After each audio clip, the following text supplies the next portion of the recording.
Hi, everybody. David Noor. I want to welcome you back to another episode of the Curvebenders Live. I'm delighted you're here. And if you haven't had a chance to see any of the previous sessions in this series, I'm talking about 7 steps to meeting potential curvebenders. We're live on LinkedIn, Facebook, YouTube, Twitter. Beyond the holiday interruptions, I try to do these Curvebenders Live sessions each Tuesday at noon Eastern. And the intent is to really bring the ideas in my most recent book, Curve Benders, to life. You and I don't know about you, I love reading. I read a lot of different books.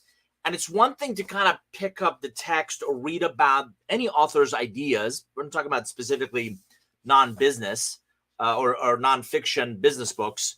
I think it's something else to bring those ideas to life and give them texture and give them examples and make them really that much more relevant, contextually relevant in what's happening around us. If you don't know the book publishing business, for me, it's typically about a 3-4 year process. At some point, you've read enough, you've talked enough, you've coached and consulted enough about an idea that you feel like you have something to say. And I tell most of my friends, you'd be delighted to hear, I'm not writing Harry Potter. I'm never going to get wealthy writing books. Books become great vehicle to capture ideas and perspectives and interviews and research and share those hopefully with a broader audience. And again, my goal with this series, my goal with this medium is to really extract some nuggets from the book and bring those to life. So I'm going to go ahead and share my screen. This is a 7-part series where I talk about each of these steps and specifically really share this idea that for you to remain relevant, if you think about all the disruptions in our lives between, coming out of the pandemic and supply chain, and now U.S., certainly, if not global, inflationary pressures, for you to remain relevant, we're going to have to accelerate our learning and growth. We're going to have to really get intentional about this journey from now to next. Now, I can't be you and you can't be me and I can't be some of my mentors. And so all we can do, any of us, every one of us, is to become the best version of ourselves. And that's really what this is about. In your personal and professional growth journey, how do you become intentional about becoming that best version of yourself? What is that next role? What is that next opportunity? What is that next stair step, that proverbial next growth stage look like for you? Is it a title? Is it more money? Is it leading a P&L? Is it leading a bigger P&L? Is it really driving the exit of your current startup or launching a new initiative within your large enterprise? Whatever that next journey is, if it's not, in my experience, in my coaching, in my consulting, if it's not captured, if you're not intentional about it, if there's no plan, it's a pipe dream. It might as well be a lottery ticket because you're not going to put in the effort to really get it to fruition, come realize what that potential really is. So if you believe that assertion, that your personal and professional growth is the path, I don't believe our traditional learning approaches will suffice moving forward. I keep thinking about my undergraduate study, right? I've got 2 kids now in college and they're taking classes, and I don't remember the last time in my professional life I had to use differential calculus. So the notion of learn, maybe at some future point apply it, I don't believe is as relevant as it once was in our professional lives. Nothing against undergraduate studies, and I believe in the academia and the academia world, and that is a foundation. That academic foundation gives all of us, I believe, a leg up. Many of us, as adult learners in the professional arena, I believe in what I call nonlinear growth. I don't need an MIT computer science degree if I want to learn how to code. And I want to learn how to code to solve a problem. Just like I don't really need a drill. I use a drill to drill a hole to hang a painting. What I want to do is look at the painting. But I need the hole and I need the drill to make that happen. So nonlinear growth is don't confuse an enabler of something with the outcome of something. What I want to do is code. I don't even want to code. What I want to do is get to the end result of a user interface or some sort of a remove friction from an experience. That's the outcome I'm after, but I need to code to get there. I want to learn about coding to get there. That's nonlinear growth. The fastest path up that nonlinear growth are a few strategic relationships. Those relationships I call curve benders, and I have for the last several years. So if curve benders can accelerate your ability to get to and really progress through this journey of now to next, who are they? Where are they? How do we find these magical, mystical creatures? That's the question I get asked most often. And I don't, in the Matrix movie vernacular, I don't have a blue or red pill. What I can do is give you a guideline. I can be that Sherpa. I can be that guide. I can give you a playbook. And these 7 steps is one of those plays. So I would encourage you to go back and listen to previous episodes. Episode 1 at the bottom was really all about step 1, which is kind of a personal foundation, a non-linear mindset of growth, entrepreneurial, and digital. You have to have those in 2022 and beyond. Number 2, or step 2, is a professional commitment. My dad drove into me. If you're going to be a garbage collector, be the best garbage collector you can. So it's a professional commitment to exceed existing expectations of you. Not just meet them, you have to exceed them. Be the best. Commit to being the best at whatever field you've chosen to pursue. If that purpose, I'm going to be the best at what I do, isn't there, go find something else to do. Because life's too short to get up every day and hate what you're doing, right? Step 3, catalyst. This was the last episode. I talked about you're going to reach a ceiling. There's going to be some sort of an awareness that either you've reached this plateau, there's something missing, or there's greater heights for you. You are put on this God's planet to do bigger things, right? You want to reach. You see somebody else that may not be as educated or as competent, as capable as you, but they had the courage. Maybe they got lucky. Maybe they had the relationships to get to a place you want to get to. That's a catalyst. That's a spark. That's something that says, I'm going to go do bigger things, greater things, bigger impact. That was the last episode. This one, step 4, is really about immersive inquiry. You need that catalyst. You need that spark. You need that jump start. You need that fire in you. By the way, I've never believed fire under people lasts. And especially if this is self-induced, you need that fire in you. Right now, I'm pursuing a business model that's very different than what I'm doing today. I love what I do. I'm passionate about what I do. I've got a purpose in helping people become the best version of themselves in what I do. And yet I'm curious. And that's the other thing that we're going to talk about. The ingredient that takes to really succeed in immersive inquiry is curiosity. Amp up, dial up, living in wonder, really being curious about not just what's happening, but why and how. What does it look like? And what are the next 3 steps? My dad, again, drove into me. You don't have time. You don't have the capacity to make all the mistakes yourself. So learning from others becomes a huge asset. So in the immersive inquiry stage, as you can see, it's really fanning that spark that came from the catalyst stage to explore what's possible, what could be probable, how do I tap into the potential, and what does the path look like? So again, the 4 P's that I often think about. What's possible? That's a wide open space. What's probable, right? Given constraints, given limitations, given bandwidth, given relationships. What is probable? I want the world. What is probable? How do I think big? How do I start small? How do I start in phased approaches? Then what's the potential? So if I do this in a phased approach, what does that look like in the next several steps? You may have heard me talk about this. My grandfather taught all of us kids, I've got a whole bunch of first cousins, to play chess. And I didn't get it then. But what he was trying to do is help us anticipate, help us think ahead, help us think about the next 3 to 4 moves. So what's the potential, right?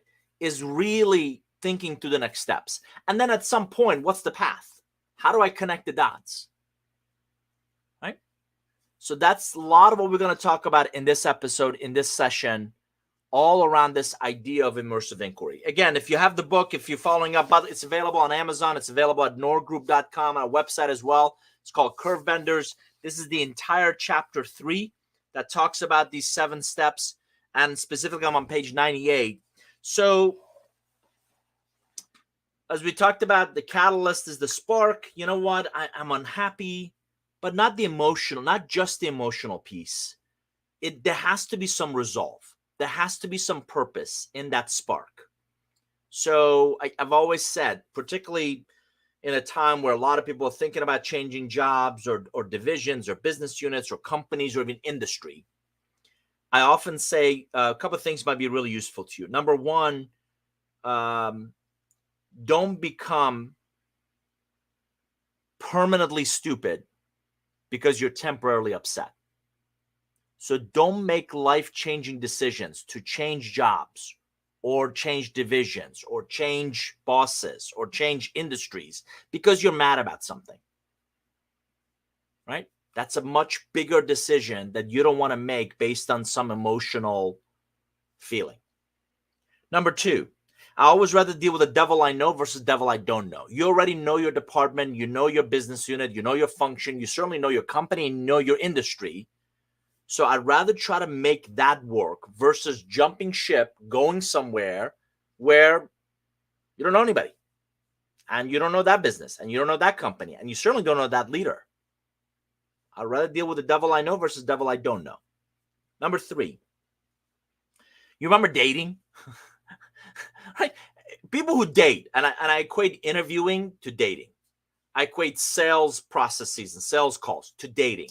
Anybody with half a brain is going to put their best foot forward. Companies are going to paint themselves as a fabulous place. Leaders are going to be the best person you've ever met. Have you ever taken a job and 3 or 6 months later are asking yourself, what the hell did I get myself into? Because that's not the person, that's not the company, that's not the rigidity, that's not the unethical behaviors, that's whatever it is that I interviewed for. That wasn't the job. That wasn't promised. That wasn't the comp plan. That wasn't the growth path. That wasn't the realm of responsibilities. So make sure you're not running away from something and you're excited and you're running towards something. I get comments all the time. This is the 20th year of our business.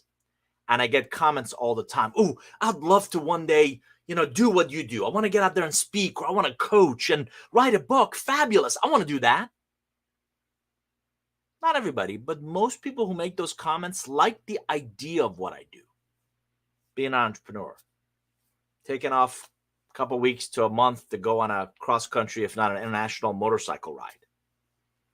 Choose the clients I want to work with. They like those ideas. They have no idea what it takes to actually get there.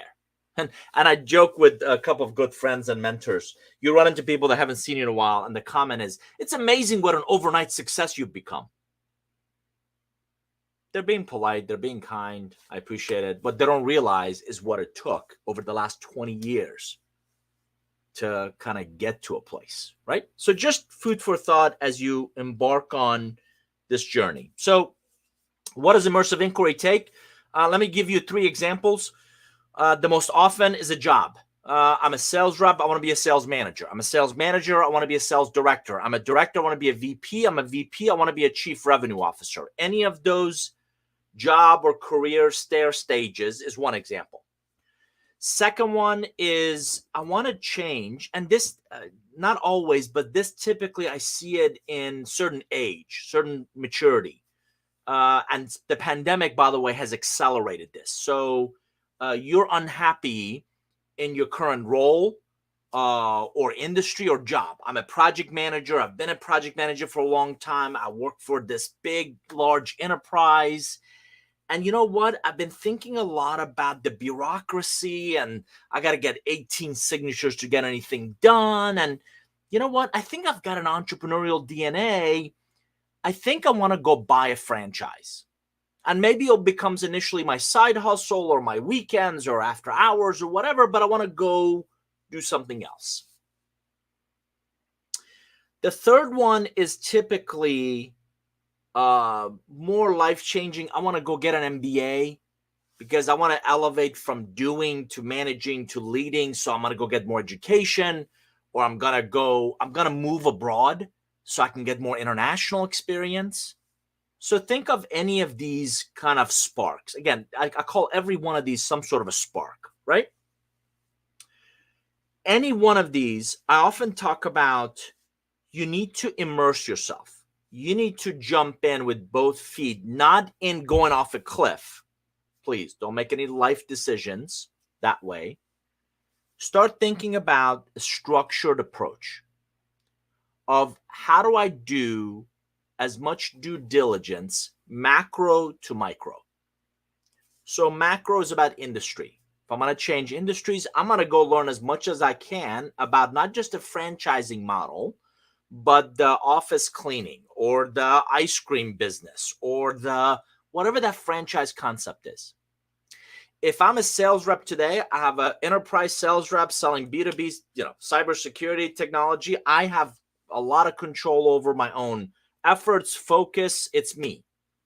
The minute I start managing, the minute I start taking on territory and I lead others, the skill sets are very different. The competencies are very different than just being a hands-on contributor. So what does that look like? What would my day look like? What would be my responsibilities? So I am diving deep as much into, as I said, macro, industry, function, company, right? And I'm going to start getting into now micro, the role. What would I report to? What would that look like? The franchise, upfront money, this new industry, size of the market, their propensity to buy, right? So any shift in your personal and professional growth is going to encompass a set of assumptions. A really good exercise is start capturing those assumptions. What assumptions am I making about this proverbial next step? What assumptions I'm making of whether I'll be happy? Will I be in the best position to thrive? I don't want to just survive. I want to thrive in this next position. How do I put myself in the best possible position to succeed in this next phase? So I'm going to jump in and I'm going to do as much research as I can, as much due diligence as I can. I can find primary research about an industry segment. I can go find data on available people, that market segment, their buying habits and preferences, their analysts, their research firms. I can go find a lot of those. But I'm going to go get educated on macro to micro. I'm going to really focus, not going to go on tangents.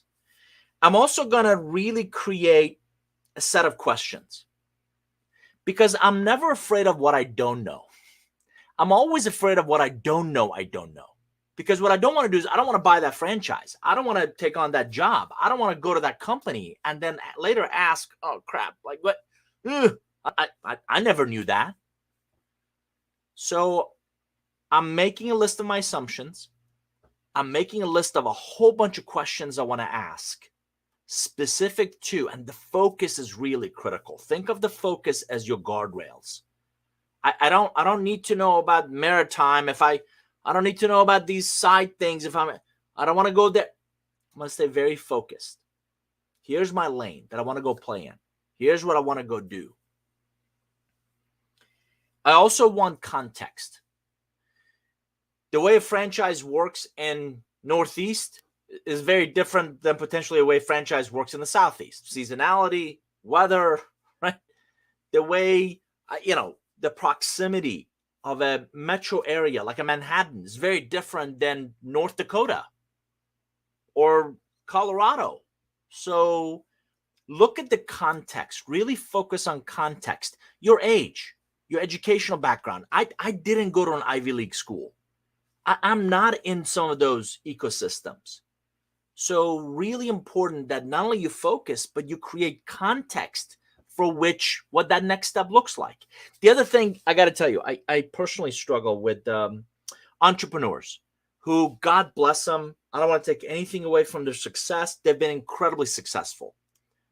20-some, 30-some-year-old builds a software company, unicorn, billion-dollar valuation, sells it, and walks away with more money than they know what to do with. Here's what my struggle is. They start to preach to everybody else on how to do it. So the context isn't there. I'm building something for the service industry. You build something for the sales industry. Very different industries. There's some certainly transferable skills, but that you also did it 10 years ago, right? Very different market and market dynamics and competitive landscape and on and on and on. So I struggle to see how any journey is one size fits all. That's what I'm alluding to. Are there elements, are there ingredients I can benefit from learning and growing through? Absolutely. But I struggle to see one size fits all, right? So the focus is critical. Context of what that stair step, what that growth looks like for you. Partnerships. One of the things that I've learned is you don't have to do all of it alone. If I think about a new business model, if I think of a franchise, if I think about a new sales territory, if I think of a new project plan, if I think of a new software development, anything in that journey from now to next that I've certainly come across, I deeply believe in this idea that you do not have to do it all yourself. There are other people who have already figured out the problems you're headed for. There are other people who've already figured out how to overcome those obstacles you're headed for. The key is you got to find out who they are and where they are. And this goes back to my comment around this idea of an ecosystem. So the sooner you can do your research, the more intelligent you're going to sound about your pursuit. The sooner you start to identify your hypotheses, you're really sending a signal that, I'm trying to also cover my blind spots. The sooner you start putting your questions together, you convey your credibility, I've always believed, to the questions you ask. So I've thought about this. I know this. What I don't know is these next few things. What I don't know is, what does that job entail? What I don't know is, do I have the skills? Do I have the knowledge, the skills, the behaviors to succeed in that next position? Yeah, I want the title. Who doesn't want to be a vice president or senior vice president? Whatever the role is. What I don't know is, what does it really take to succeed there? So the sooner you put your assumptions and questions together, the sooner you can start identifying and talking to individuals that are really your target audience. A friend, Craig Lemasters, has written a book called Unstuck. I had him as a guest in a previous episode. And I love his notion. Fastest way to learn something is through somebody who's already done it. So if I want to be a VP of sales, I'm going to go talk to a whole bunch of VPs of sales and say, listen, I'm a director today. I'm doing well. Tell me, what was that leap for you like? Tell me what's the biggest mistakes you made. Tell me what surprised the heck out of you in that position. Tell me what set you back. What pitfalls did you fall into? What would you have done differently? I've got a whole bunch of questions about that job, and I'm going to go talk to a lot of different people to get their perspectives. And I need you to hear this. It all becomes data points for you to get as holistic of a view of that next step. That's why it's immersive inquiry. I want to become as knowledgeable about that next step as possible. I want to get as many data points as possible.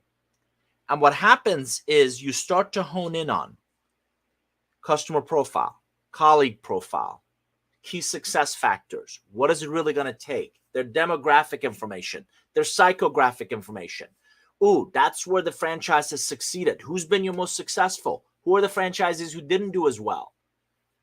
What happened to the last VP of sales? What happened to the last several VPs of sales? Who are doing really well in that arena?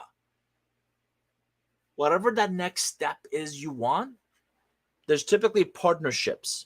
There are typically opportunities to uncover, right, other individuals who've done it or doing it have gone down this path with you. So we talked about focus, we talked about context, partnerships. 4, really is all about interpretation. If you have a purpose, whatever that next stage in your growth, professional, personal growth is, you're making some assumptions.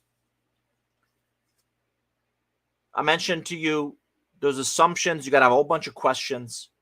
In essence, what you're doing is you're creating a hypothesis. If I get to a VP of sales, I'm a sales director today. If I get to a VP of sales, that's my path to a chief revenue officer.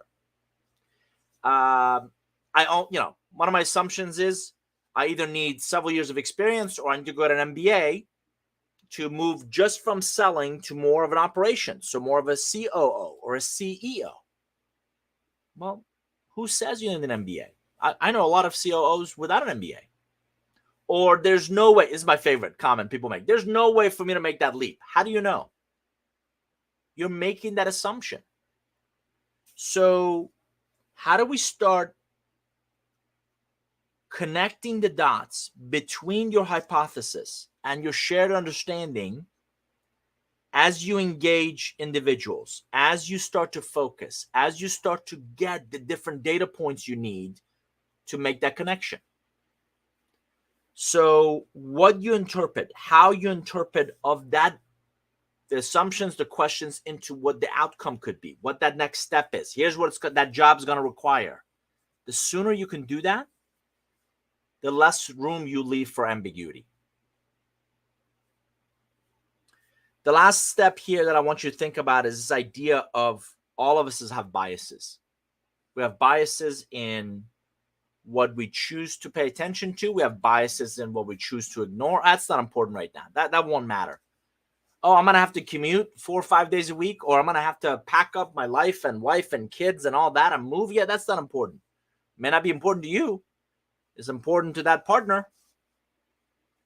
Kids are incredibly resilient, but most of them hate leaving their friends, particularly in formative years, and going to a new environment. Is that worth it?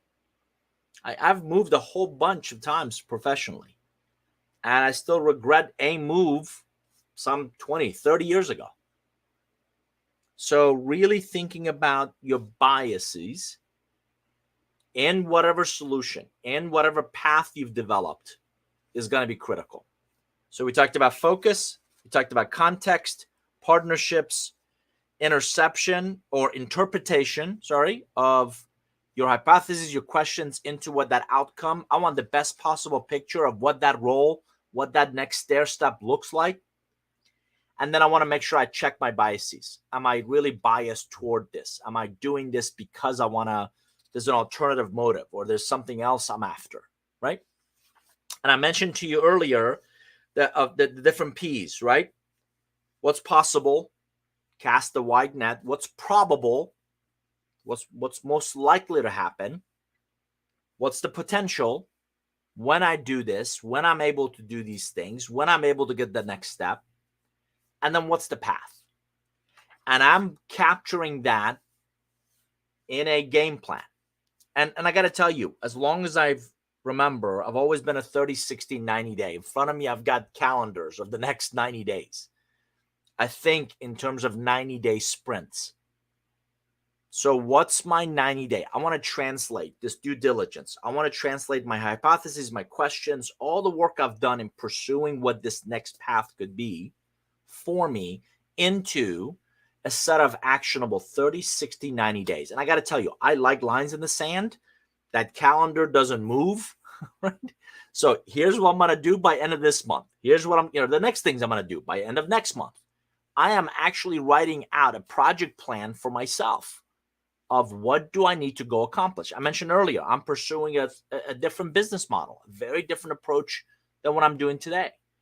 And so far it's been, get the vision. You got to crystallize the catalyst. Remember that? Crystallize. Here's where I think I want to go. I'm on the 4th iteration. I use version control. So 1.4 is the 4th iteration of that initial vision. Here's where I'm going. Here's what I want to do. I've always been aggressive on my timelines. Several friends, several people I like, respect, trust are telling me, listen, that's too aggressive. It's going to take you longer to do some of those things. Several people are now asking the exact same questions, right? Maybe one person is way off base, but how about everybody asking? Several people are asking the exact same set of questions. That's a void in my narrative, in my story, in my vision, in where I want to go, and how do I want to bring this vision to fruition. So then that's the areas. And we'll talk a lot more about this the next one, which is the next episode is going to be on strategic relationships and really the incredible value of those relationships and helping you solidify, helping you think through that vision, that your journey from now to next.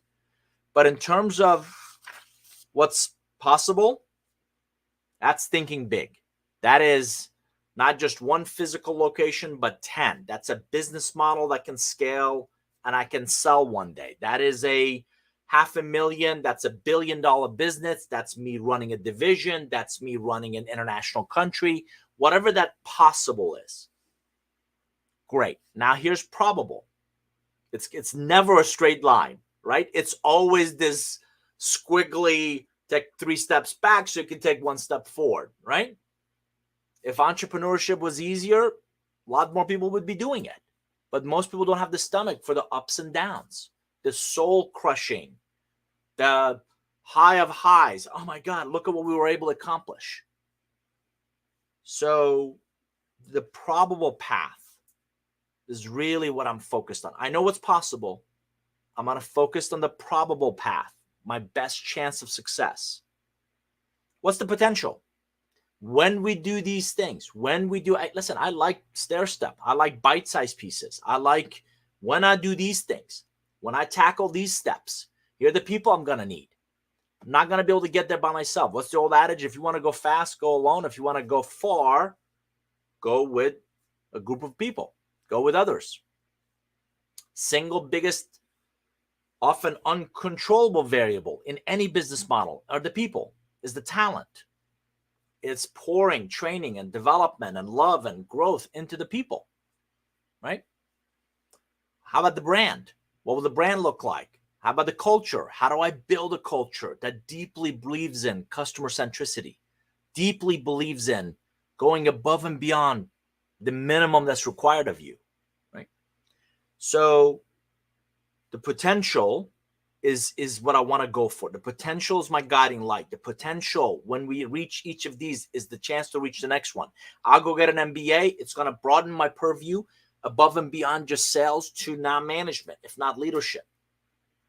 I got a fantastic LinkedIn message from someone I like and respect a great deal earlier today asking,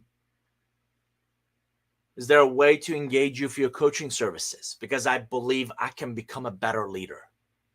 That's self-awareness right there, that there's a better version of me just waiting. I can see it. I believe in it. I want to get there. I cannot. And the humility to know I cannot get there by myself. And this is why this immersive inquiry is so good for you to understand where is it that I'm trying to get to. And then a path forward becomes a set of very actionable, very focused set of next steps, very focused set of here's what I'm going to do in the next 30, 60, 90 days. So that's really what Immersive Inquiry is about. Let me give you, and let me wrap up this session with some best practices. I mentioned a couple of them earlier. In most individuals' journey, growth journey that I've met so far, most of us cannot get there by ourselves. I posted a link to Wishlist was kind enough to make a list of some great coaches that they've identified, and I'm humbled to be a part of that group. But what I said in the post, LinkedIn post, is if we all at some point you've already gained a skill, you already have the knowledge of the application of that skill, the impact you're seeking, the change you're after is going to come from a change in your behaviors. And behaviors are never a switch. They're always a dial. Do more of this, do less of this.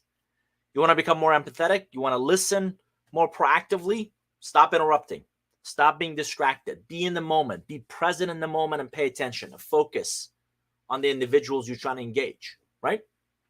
So if most of us could get there, could leverage our strengths and shore up or work on our growing edges, I believe we would. The problem is most of us can't. There's a reason you use a nutritionist to not just lose the weight, but keep the weight off. There's a reason you use a personal trainer. I can certainly drive to the gym. I know the equipment. I know what to do. The personal training, make sure I do it correctly. I don't hurt myself and I get the maximum results for my efforts. Think about it. Athletes use coaches to really fine tune a piece of their game, part of their game. Entertainers, masterful entertainers, use coaches to hone their craft. Why not business professionals? So most of us, tip number one, in that journey, we're going to need an independent sounding board. My wife is not independent. She's biased. My family is biased. You need it. My colleagues are biased, and I certainly can't go to my boss. So you need an independent sounding board to kind of help guide you in this journey. Number one. Number two, I found some fascinating research that any goal, any aspiration is dramatically in a better chance to actually see fruition, see results, if you do three things. One, write it down. That's why the 30, 60, 90-day plan, that's why a path, that's write it down. Here's where I envision going. Here's what that looks like. People cannot read your mind. And you're going to leave a lot of room for misunderstanding and misperceptions. And what I thought you said write it down. Two, break it into bite-sized pieces. Yeah, I want to build $100 million business. Good on you. Is it possible? Sure. Is it probable? Hell no. Not by yourself and not from seat of your pants. It needs an operating plan of some sort. It needs a vision. It needs market. It needs capital. It needs staff. It needs talent. It needs infrastructure. It needs, right? So write it down and start breaking into smaller chunks. Three, an accountable peer. I mentioned a coach. I mentioned a guide, an accountable peer on your goals, on your aspirations. Somebody else that's going to hold you accountable. Nor you said you were going to do this, this, and this. How's that going? If you did it, how did it go? If you didn't do it, what has to happen for you to get there? Any goal, any aspiration, any next step, any stair step, you dramatically improve your chances if you capture it, if you break it into smaller pieces, and if you find an accountable peer. So number one, don't try to go out alone. The most successful people I know use a coach, use some sort of an independent sounding board to help them get there. Number two, write it down, break it into smaller chunks, an accountable peer to hold you accountable. Three, with any immersive inquiry, with any spark, you gotta, and I heard this analogy years ago and it absolutely stuck with me. You've got to be willing to kill 999 flowers to grow one oak tree. So let's just take it, any of those scenarios I gave you, right? I want to be a sales manager, and you do your due diligence and you realize it's more work, it's less money, it's babysitting a whole lot of people you don't want to deal with, and a hell of a lot more responsibility and accountability. No, thank you. You got to be able to walk away from that. Yeah, I thought I wanted to go there, but after my due diligence, after my homework, it really isn't that appealing. Startups call this often a product market fit. If you don't get product market fit right, the rest won't matter. So you've done your due diligence, you realize that sales manager is not a good role for you. Franchise. I'm going to go pursue a franchise. And you know what? Oh my God, I'm going to be there 7 days a week and I'm going to work my tail off for what? I'm making more money collecting a paycheck than I would my own franchising. Or you know what? That type of franchising, in my due diligence, I found out that's not what I want to do. Or, you know, I'm a project manager today. I want to go into a very different industry. I'm going to go get education. I'm going to go get certification. To do what? Yeah, people, I like learning as much as the next person. But if the end result isn't worth it, this comes from comedy, right? If the setup isn't worth the punchline, why do it? Don't do it. Modify it. Change it. So think big. Start small. Find a way to scale. Find a way to leap. Find a way to get you there. But the due diligence, and I appreciate Doug jumping in. Love this. Doug, Doug Lehman. By the way, layman's terms. Love. If you don't know Doug, you should check him out. So due diligence, self-awareness, it starts there, right? So absolutely right. Doug, glad you're here. Thanks for jumping in. So think big. Start small. Find a way to scale. Find a way to get you that proverbial kind of next step. Here's my final kind of tip for you on, so if you be willing to walk away, be willing to my due diligence, and I know who I am, building on Doug's comment, I know who I'm not at my age or my career or where I am now. I don't want to do those things. That self-awareness will save you all kinds of time, effort, capital, aggravation, if not just damaged, destroyed relationships. So I'd rather you do a whole bunch of due diligence and figure out that path isn't for you than get in this immersive inquiry and feel obligated or feel like I've done all this work. I need to go. The due diligence and the research and all that is to kind of lead you to a go, no go, which is really the biggest tip I can give you. I believe in multiple options. Maybe it's not a sales manager. Maybe it's go open a new territory. Maybe it's not a franchise model. Maybe it's buying a business. Maybe it's not just changing to this industry, changing to this facet of this industry. If you create optionality, if you create almost like a diverse portfolio of what that next step could be for you in your due diligence, think about it a second. You could absolutely validate one path is great and it's worthwhile pursuing. The other four are not. Or you know what? That's a dead end. I don't want to go there. I don't want to do that job. That's not really where I want to go pursue. But I found that a fascinating aspect of this that really intrigues me. And I think I want to pivot. I always think about when we were kids. You remember playing dodgeball? When that ball's coming at you, most of us didn't stand still. If we could, what do? We moved. We pivoted. That's the same thing in the immersive inquiry stage, is if you have optionality, if you have choices. Think of interviewing. I'm coaching a couple of executives in their transition right now. And I'm actually coaching them. And these are people that have been really successful and they've done well. I'm coaching them. Listen, you're interviewing the company and the job as much as they're interviewing you. And you don't ever want to come across for any job as desperate. So if you have options, if you have choices, and they're all within general parameters of where you want to go pursue, now I can be much more independent in that decision making. And you got to remember this. Most of us evaluate options logically. We decide emotionally. So when I said check your biases earlier, it's not just biases for the information and the facts and the logic and the data. It's also bias on your emotions. So I hope this has been useful to you. Again, I'm going to show the steps one more time. These are 7 steps to meeting potential curve benders that I've highlighted in my most recent book, Curve Benders. In the previous episode, we covered step 1, personal kind of foundation, 2, professional commitment. The last episode was on catalyst, which is really a spark. This session was immersive inquiry. Next time, I'm going to talk about a topic that I've been a student of for 20 years. In the next session, we're going to talk about strategic relationships. We'll talk about agile execution after that, and then really this connection cadence. This is how I've been able to meet amazing people in my life and my work, and I believe these curve benders could also impact your growth journey from now to next. So if you just joined us, my name is David Noor. I'm the author of several books, most recently this one called Curve Benders, and the intent is to help you create a path, create an intentional and a strategic path to become the best version of yourself. I hope this has been useful to you. I hope you join us in our Noor Forum community. If you haven't checked it out, noorgroup.com/forum is our private online community. I would encourage you to come join us there. I'm there every day sharing tidbits, ideas, perspectives, articles, events, and also we can continue the conversation on this and other topics. Relationship Economics, and it's all brand new written 3rd edition.